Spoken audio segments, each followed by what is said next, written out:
च भव्यं च सर्वं यश्चाधितिष्ठति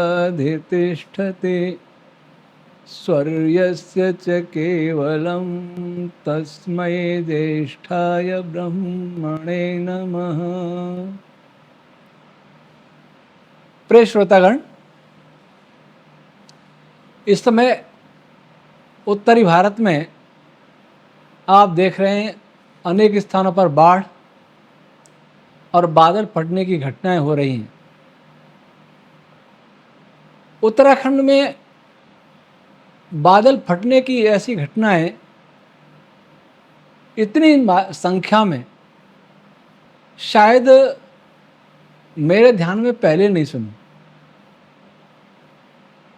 पहाड़ों पर बादल फटने की घटनाएं होती हैं, पर इतनी बड़ी संख्या में लगातार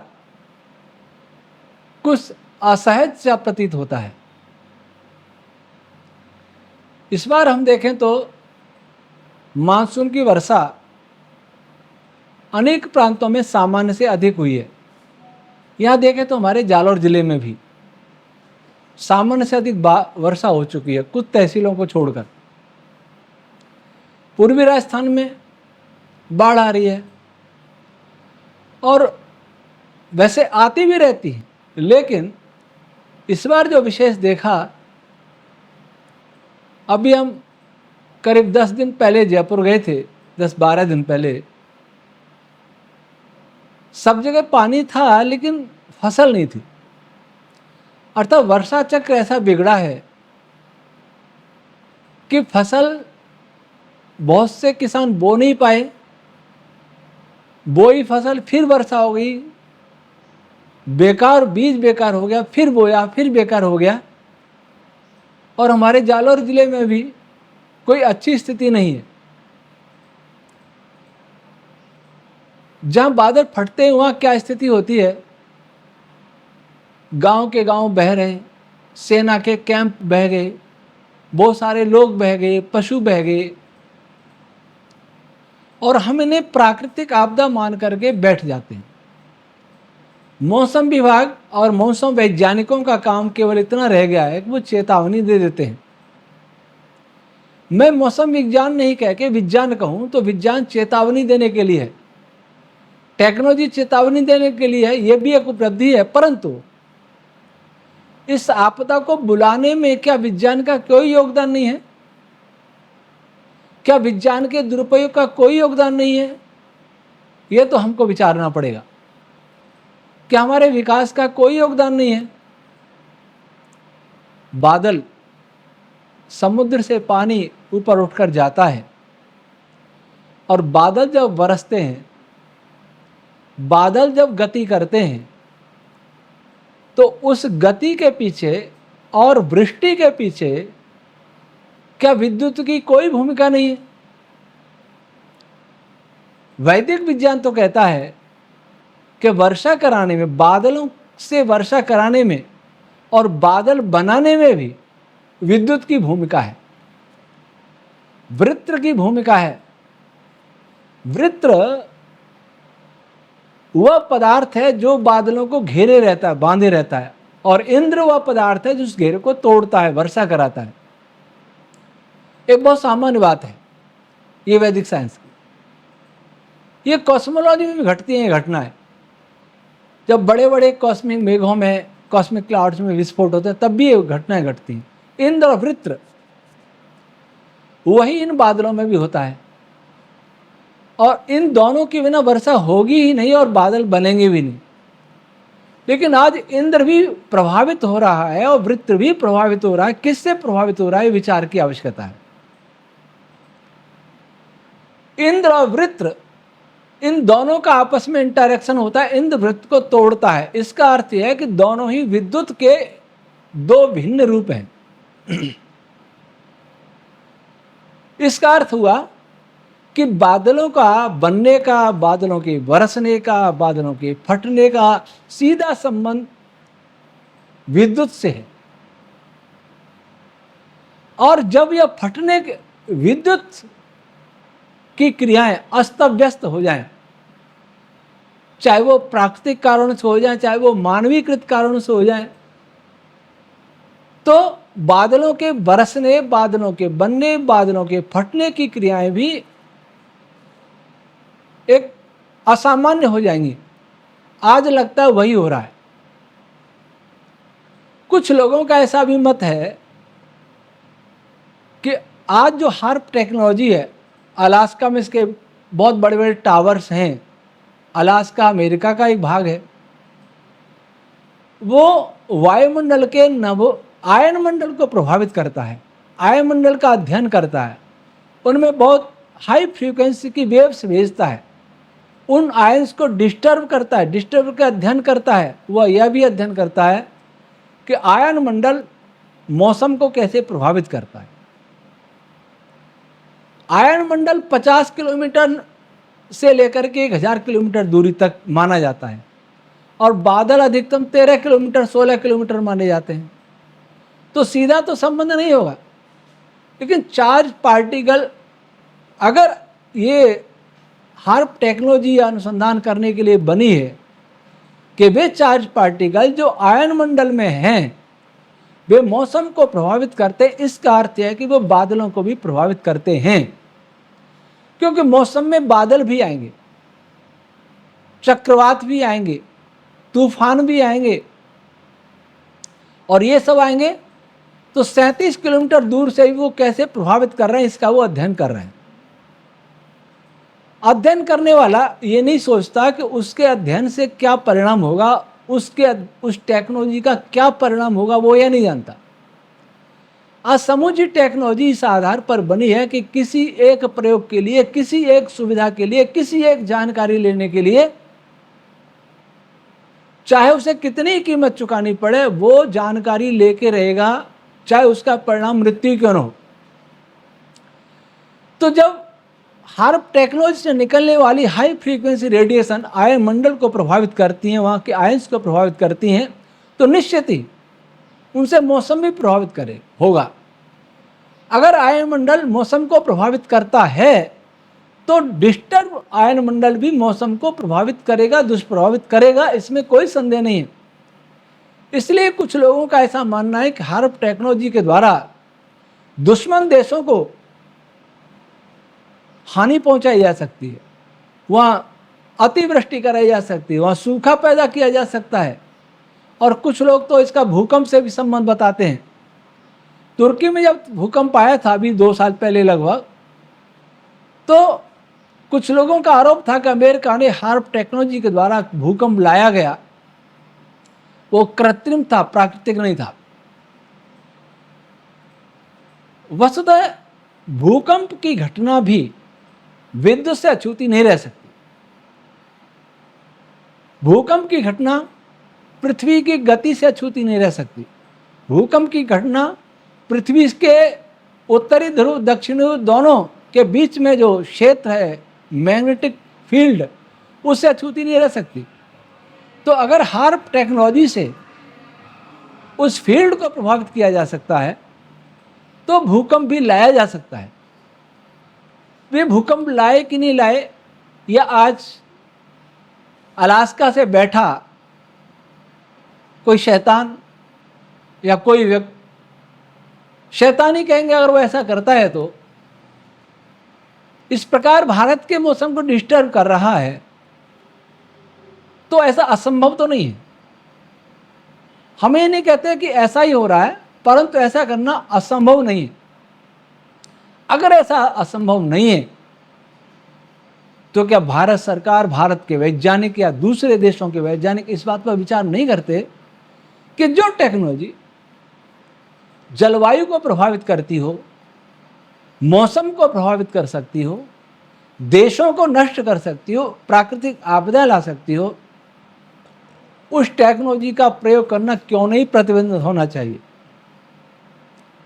बहुत सारे अंतर्राष्ट्रीय नियम हैं, युद्ध के नियम हैं, परमाणु अस्त्रों के प्रयोग के नियम हैं, और भी बहुत सारे नियम हैं, लेकिन इसका कोई नियम है कि नहीं मैं नहीं जानता, परंतु इस बात पर विचार करना चाहिए।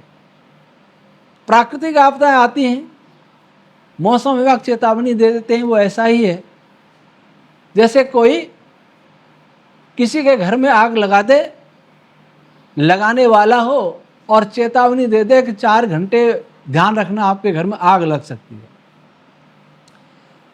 मौसम विज्ञान विभाग भारत की बात नहीं कर रहा, मैं विज्ञान की बात कर रहा हूं। विज्ञान चेतावनी देता है और विज्ञान किसी तकनीक के दुरुपयोग से आग भी लगाता है। विज्ञान बाढ़ की चेतावनी देता है और विज्ञान की किसी टेक्नोलॉजी के दुरुपयोग से बाढ़ लाई भी जा सकती है। विज्ञान किसी टेक्नोलॉजी से चक्रवात की चेतावनी देता है, भूकंप की चेतावनी देता है, और विज्ञान की किसी टेक्नोलॉजी से ये चक्रवात भूकंप लाए भी जा सकते हैं, बादल फाड़े भी जा सकते हैं, लोगों को मारा भी जा सकता है। तो इस पर विचार हमारी सरकार को करना चाहिए।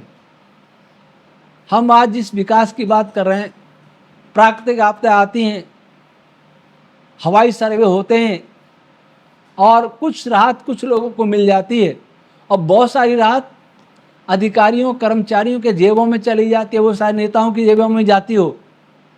मैंने देखा है, सरकारी नौकरी करके मैंने देखा है कि जब अकाल पड़ता था और कोई बजट आता था राहत के लिए, तो अधिकारी कर्मचारी बहुत प्रसन्न होते थे, क्योंकि उनको भी खाने को मिलता था। नेता लोग सरपंच लोग भी बहुत प्रसन्न होते थे, वो भी सब बांट के खाते थे। आज वो स्थिति और भी ज़्यादा दुखद है। इस पर मैं यहाँ नहीं बोल सकता, परंतु कहना यह चाहता हूं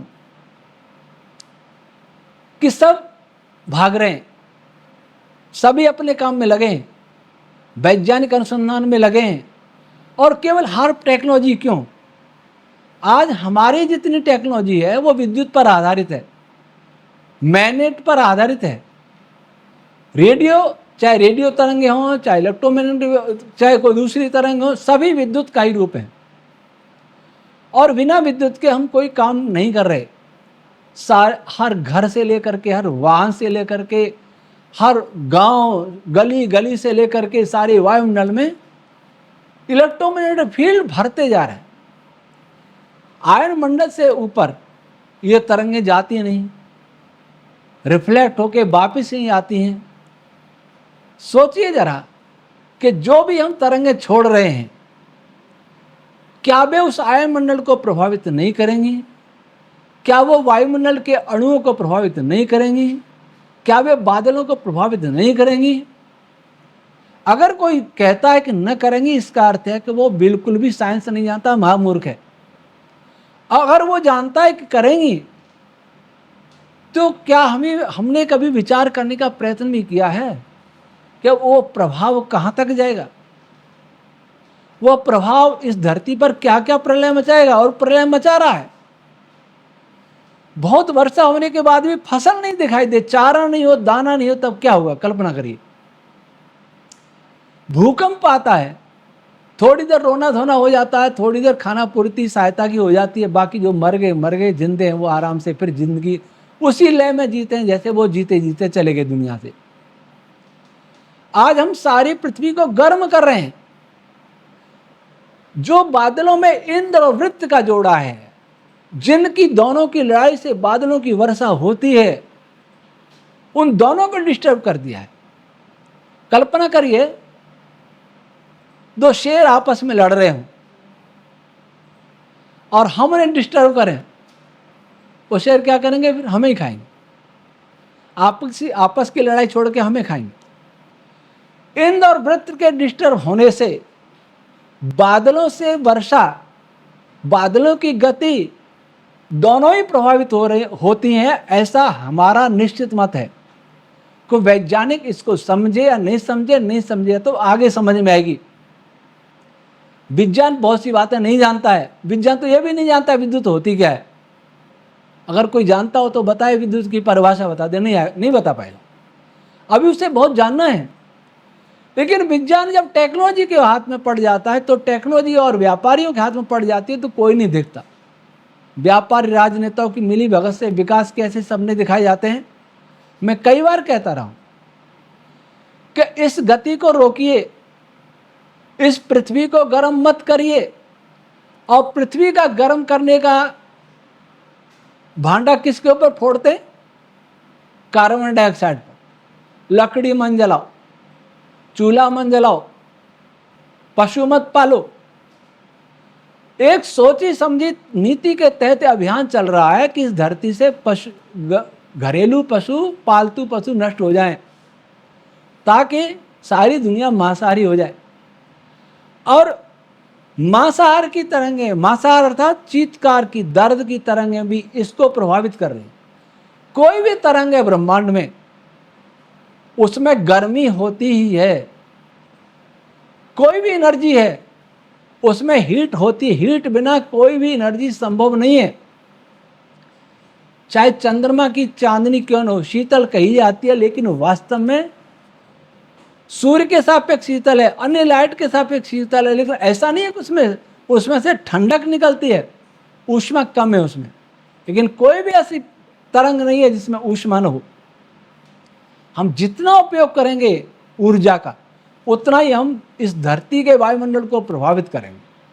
और इलेक्ट्रोमैग्नेटिक वेव आयन मंडल को प्रभावित करेंगी ही, आयन मंडल मौसम को प्रभावित करेगा ही, और हम इसी प्रकार से मरते रहेंगे। आज मेरी वीडियो सुनकर के कुछ लोग सरकार को दोष देंगे, मैं भी दे रहा हूं। सपने दिखाती है सरकार, और पागलों की तरह दौड़ रहे हैं। लेकिन क्या हम दोषी नहीं? क्या हम ऊर्जा के उपयोग में कुछ कमी नहीं कर सकते? क्या कुछ काम हम अपने हाथों से नहीं कर सकते? क्या हम पशु नहीं पाल सकते? अगर आपको ऐसे ही जीना है तो आपको ये विध्वंस, ये विनाश, ये आपदाएं सहनी ही पड़ेंगी। और आगे चलकर इन आपदाओं का रूप अगर ये हो जाए, कल्पना करें, और कल्पना नहीं, वास्तव में होने वाला है, अवश्यम भावी है, जब किसान खेती करना छोड़ देगा। मान लीजिए हर बार ऐसा हो जाए, बीज बोया, खाद डाला, जुताई की, पानी बरसा, फिर बीज बोया, फिर जुताई की, पानी बरसा, दूसरी साल फिर ऐसे हो, कब तक सहेगा? कर्ज में डूब जाएगा और उसकी जमीनें चली जाएंगी कर्ज देने वालों के पास, बैंकों के पास। क्या करेगा वो? सरकार सहायता दे देगी, नोटों की, नोट भी नहीं, आंकड़ों की सहायता दे देगी, खाओगे क्या? कहां से आएगा खाद्यान्न? खाद्यान्न संकट इस धरती पर बढ़ाना चाहते हो तो विकास करो। जगह जगह पेड़ कट रहे हैं। यहां अभी मारवाड़ में हजारों लाखों पेड़ कट रहे थे। ये तो धन्यवाद रवि सिंह भाटी विधायक का, जिन्होंने उस अभियान को रोका और पेड़ों की भी रक्षा की, गोचर की रक्षा की, गायों की रक्षा की, अन्यथा वहां भी विनाश होता। एनर्जी के जितने भी नए नए ग्रीन रूप ला रहे हैं, जिनको ग्रीन रूप कहते हैं, ग्रीन एनर्जी, वो सभी घातक है। चाहे सोलर एनर्जी हो। एक वैज्ञानिक का इंटरव्यू सुना, पर्यावरण वैज्ञानिक का, कि मारवाड़ 20 साल में मनुष्य के रहने लायक नहीं रहेगा, क्योंकि सोलर एनर्जी से इतनी गर्मी बढ़ जाएगी कि मनुष्य रह नहीं पाएगा। तुम कर क्या रहे? इतनी गर्मी बढ़ जाएगी तो बादलों का क्या होगा? कोई सोचने के लिए तैयार नहीं है। सरकारें चल रही हैं, राजनीति हो रही है, आपस में पार्टियां लड़ रही हैं, जातियां आपस में लड़ रही हैं, कानून बन रहे हैं, और नई नई कारें आ रही हैं, नई नई बाइक आ रही हैं, नए नए साधन आ रहे हैं, साधनों का उपयोग कर रहे हैं, और हमें लग रहा है कि हम बहुत अच्छी दिशा में जा रहे हैं। और धर्माचार्य बड़ी बड़ी कथाएं कर रही हैं, वेद प्रचार कर रहे हैं, बड़े बड़े सम्मेलन कर रहे हैं, किसी को कोई ध्यान नहीं। वैदिक धर्म तो सुखपूर्वक जीने का एक फॉर्मूला देता है। वैदिक धर्म, सनातन धर्म तो वही है जो देव शांति अंतरिक्षम शांति पृथ्वी शांति रापह की बात करता है, प्रार्थना करता है। प्रार्थना बहुत हो रही है, पर वो प्रार्थना के साथ पुरुषार्थ कुछ नहीं हो रहा, जीवन में बदलाव कुछ नहीं हो रहा है। देव शांति देने वाले हो, अंतरिक्ष शांति देने वाला हो, जल शांति देने वाले हो, वनस्पति शांति देने वाली हो, हवा शांति देने वाली हो, इसके लिए हम क्या कर रहे हैं? हम देव को बिगाड़ रहे हैं, हवा को बिगाड़ रहे हैं, पानी को बिगाड़ रहे हैं, बादलों को बिगाड़ रहे हैं, वनस्पतियों में जहर घोल रहे हैं, मिट्टी में जहर घोल रहे हैं, फिर कह रहे हैं, फिर शांति पाठ बोल रहे हैं। न तो वैदिक विद्वानों की इसकी चिंता है, न पौराणिक कथावाचकों को ऐसी चिंता है, न किसी धार्मिक नेता को चिंता है। सभी मदहोश होकर के जी रहे। मुझे याद आती है सैक्रिफाइस ड्रामा रविन्द्रनाथ टैगोर ने लिखा, 11वीं 12वीं में पढ़ा था इंग्लिश में, जिसमें रघुपति राजा का नाम रघुपति है और उसके सेनापति का नाम नैन राय है। नैन राय कुछ गलती करता है, बलि चढ़ाता है और शराब पी करके मंदिर में बैठा है और राजा उसको बंदी बनाने के लिए सेना सहित जाता है। तो नैन राय के साथ ही कहते हैं कि राजा आ रहे हैं, महाराज आ रहे हैं, बंदी बना के, नहीं शराब के नशे को, नहीं राजा वाजा नहीं आएगा यहाँ, और बंदी बनाया जाता है। धूमिल सी स्मृति है, बहुत पुरानी बात होगी पढ़े हुए। शराब के नशे में भूल गया कि राजा आएगा, क्योंकि उसने अपराध किया है, और राजा आया, उसे बंदी बनाया। आज ऐसे ही मनुष्य शराब के नशे में डूबा है। शराब नहीं, बुद्धि की जो बुद्धि नाश है, यही शराब है। टेक्नोलॉजी की शराब है, विकास की शराब है, जीडीपी की शराब है, सुख सुविधाओं की शराब है, इंद्रियों की भूख की शराब है। इस शराब में ऐसा डूबा है कि उसे अपना विनाश दिखाई नहीं देता। जब स्वयं मरेंगे, जब हमारा मकान गिरेगा, हमारा यहाँ भूकंप आएगा, जब हमारे घर बहेंगे, हमारे पशु बहेंगे, यहाँ बादल फटेगा, तब हमें लगा कि ये क्या हुआ। तब आप करेंगे भी क्या। अब पर्यावरण इतना क्रुद्ध हो चुका है, इतना दूषित हो चुका है कि अगर आप मोटी खादी के कपड़े पहन के हाथ से बुने, बैलों से खेती करें, चूल्हे पर रोटी बनाएं, कोई भी सुविधा का प्रयोग न करें, बैलगाड़ी में घोड़े की सवारी करें, तब भी इस पर्यावरण को शुद्ध होने में वर्षों लग जाएंगे, 50 वर्ष। सारी टेक्नोलॉजी बंद कर दें, लेकिन बंद करना नहीं, निरंतर आगे बढ़ रहे। हर टेक्नोलॉजी आयनमंडल को प्रभावित करेंगी, तो क्या जो उपग्रह जो छोड़े जा रहे हैं, जिनसे सब जगह नेटवर्क आएगा, मोबाइल नेटवर्क, इंटरनेट नेटवर्क सब जगह आएगा, उपग्रहों की कतारें हम देखते हैं आकाश में जाते हुए, क्या उस वायुमंडल को प्रभावित नहीं करेंगी? क्या वो बादलों को प्रभावित नहीं करेंगी? परंतु नहीं, हमें नेट चाहिए। पहाड़ों पर रहने वालों को भी हम जीने नहीं देंगे, वनों में रहने वालों को हम जीने नहीं देंगे, और इससे मनुष्य का व्यवहार बदल जाएगा, पशुओं का व्यवहार बदल जाएगा, बदल रहा है। कुत्तों का व्यवहार, कुत्ते काट रहे हैं, गाय रोड पर चलती चलती सींग मार के गिरा देती हैं, सांड गिरा देते हैं। ये सब हमारी टेक्नोलॉजी की तरह से बनने वाली तरंगों का दुष्प्रभाव है, जो हमारी प्रवृत्ति को बदल रहा है, पशुओं की प्रवृत्ति को बदल रहा है। जरा सोचें कि जब हर मनुष्य का स्वभाव चिड़चिड़ा हो जाएगा। आप देखिए, जो ज़्यादा मोबाइल प्रयोग करता है वो चिड़चिड़ा स्वभाव का होता है, उसका डीएनए बदलता है, उस पर प्रभाव अवश्य पड़ेगा, तरंगों का प्रभाव अवश्य पड़ेगा। ये तरंग इतनी सूक्ष्म है कि हमारे अंदर प्रवेश करके हमारी केमिस्ट्री को भी बदल देंगे धीरे धीरे। तो क्या पशुओं को नहीं बदलेंगे? पशुओं की केमिस्ट्री बदलेगी, बायो केमिस्ट्री बदलेगी, उनका स्वभाव बदलेगा। और सभी गौएं जो हमने रोड पर छोड़ रखी मरने के लिए, अगर वो सभी हिंसक हो जाएं, सभी कुत्ते हिंसक हो, आज कुत्तों के लिए सर्वोच्च न्यायालय का आदेश है, कल गायों के लिए आदेश आएगा। देखना, आपके घर के पशुओं का स्वभाव बदलने लग जाए, वो मारने लग जाए, आक्रामक हो जाए, आप क्या करेंगे?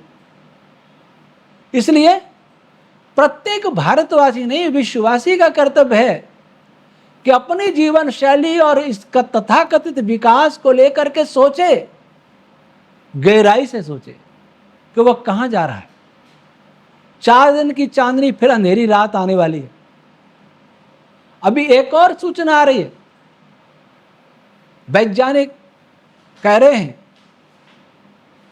कि कहीं दूर से एलियंस का एक बहुत बड़ा विमान आ रहा है, जिसका व्यास 14 किलोमीटर है, जो नवंबर में आएगा, यहां सूर्य के निकट आएगा, अक्टूबर नवंबर में।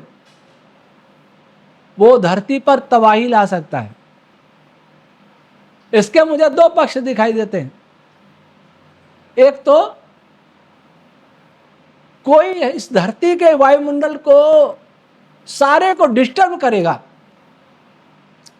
या कोई संक्रामक रोग वायरस फैला देगा, फिर कहेगा एलियंस ने कर दिया। ऐसा भी कोई शैतान हो सकता है धरती पर बैठा हुआ, और एलियंस ये वास्तव में है। तो इस धरती का तो जितना जल्दी विनाश हो ठीक है, एक साथ हो जाए, क्योंकि धीरे धीरे विनाश बहुत कष्टदायक होता है। तड़प तड़प के मारना बहुत दुखदायक, बहुत कष्टदायक होता है। हमारे जो आदर्श हैं वे तो हमें तड़पा कर मारेंगे, और कोई बाहर से आता है और एक साथ समाप्त करता है तो करे, अच्छी बात है।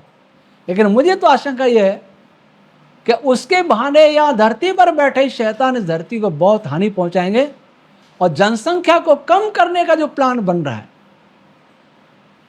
उस प्लान के अंतर्गत ये भी एक योजना हो सकती है। अधिक क्या कहें, सारे विश्व में विष घोला जा चुका है, सबकी बुद्धि को विकृत कर दिया गया है। कोई सोचने के लिए, समझने के लिए तैयार नहीं है। अपना दर्द है जो व्यक्त कर देते हैं, और जिनके अंदर दर्द है वे भी सोचें, अपने जीवन शैली को बदलें, अपनी अपनी सरकारों को जगाएं, अपने अपने हर नेता को जगाएं, उनसे पूछें कि जो आपदाएं आ रही हैं इस पर सरकार चुप क्यों है, सरकार का क्या कहना है, क्या विचार नहीं करना है कि ये सब क्यों हो रहा है। और यही होता रहा तो क्या होगा 140 करोड़ लोगों का और धरती के 8 अरब लोगों का। ईश्वर हम सबको सद्बुद्धि दे, विशेषकर उन लोगों को जो धरती को तबाह करने में लगे, हमारी सरकारों को, हमारे वैज्ञानिकों को, हमारे टेक्नोक्रेटों को, हमारे पूंजीपतियों को सद्बुद्धि दे, ताकि वे ये न समझें कि वे अमर हैं। वे जो अपने को ईश्वर समझने लग गए हैं, धरती का सम्राट समझने लग गए हैं, इसलिए वो कुछ भी करने के लिए तैयार हैं, उनको सद्बुद्धि दे। क्योंकि उनको सद्बुद्धि आएगी तो जनता भी बच जाएगी, न तो जनता भी मरेगी और वे भी बचेंगे नहीं। आज इतना ही। ओम शम।